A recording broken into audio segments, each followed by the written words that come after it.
ಋತುಚಕ್ರ ರಜೆ ಯೋಜನೆ ರಾಜ್ಯಾದ್ಯಂತ ಜಾರಿಯಾಗಿದೆ. ಈ ಋತುಚಕ್ರ ರಜೆ ನೀತಿ ತರೋದಕ್ಕೆ ಹೊರಟಾಗ ಅದೆಷ್ಟೋ ಜನ ಅಪಸ್ವರ ಎತ್ತಿದ್ದು ಕೂಡ ಇದೆ. ಮಹಿಳೆಯರ ನೋವು ಗೊತ್ತಿದ್ರೂ ಕೂಡ ಅನೇಕ ಕಂಪನಿಗಳು ಈ ಯೋಜನೆಗೆ ಮೂಗು ಮುರಿದಿದ್ದು ಕೂಡ ಉದಾಹರಣೆಗಳಿದೆ.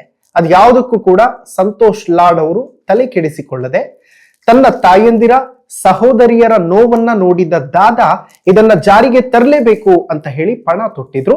ಅದೇ ರೀತಿಯಲ್ಲಿ ಇದನ್ನ ಜಾರಿಗೂ ಕೂಡ ತಂದ್ರು. 18 ರಿಂದ 52 ವಯೋಮಾನದ ಮಹಿಳಾ ನೌಕರರಿಗೆ ರಜೆ ಪಡೆಯೋದಕ್ಕೆ ಅವಕಾಶ ಇರುತ್ತೆ. ತಿಂಗಳಿಗೆ ಒಂದರಂತೆ ವರ್ಷಕ್ಕೆ ಒಟ್ಟು 12 ರಜೆಗಳು ಸಿಗುತ್ತೆ. ರಜೆ ಪಡೆಯೋದಕ್ಕೆ ಯಾವುದೇ ವೈದ್ಯಕೀಯ ಪ್ರಮಾಣ ಪತ್ರ ಬೇಕಾಗಿಲ್ಲ.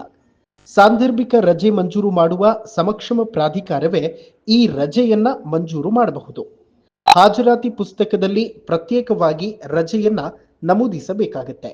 ಈ ನೀತಿ ಸರ್ಕಾರಿ ವಲಯ ಮಾತ್ರ ಅಲ್ಲದೆ ಖಾಸಗಿ ಸಂಸ್ಥೆಗಳಿಗೂ ಕೂಡ ಅನ್ವಯ ಆಗುತ್ತೆ. ಋತುಚಕ್ರದ ಸಮಯದಲ್ಲಿ ಮಹಿಳೆಯರು ಎದುರಿಸುವಂತಹ ದೈಹಿಕ ನೋವು ಮತ್ತು ಮಾನಸಿಕ ಒತ್ತಡವನ್ನ ಕಡಿಮೆ ಮಾಡುವುದು ಇದರ ಮೂಲ ಉದ್ದೇಶ. ಇದು ಕೂಡ ಸಂತೋಷ್ ಲಾಡ್ ಅವರ ಮೈಲಿಗಲ್ಲಿನ ಯೋಜನೆ ಅಂತ ಹೇಳಿದ್ರೆ ತಪ್ಪಾಗೋದಿಲ್ಲ.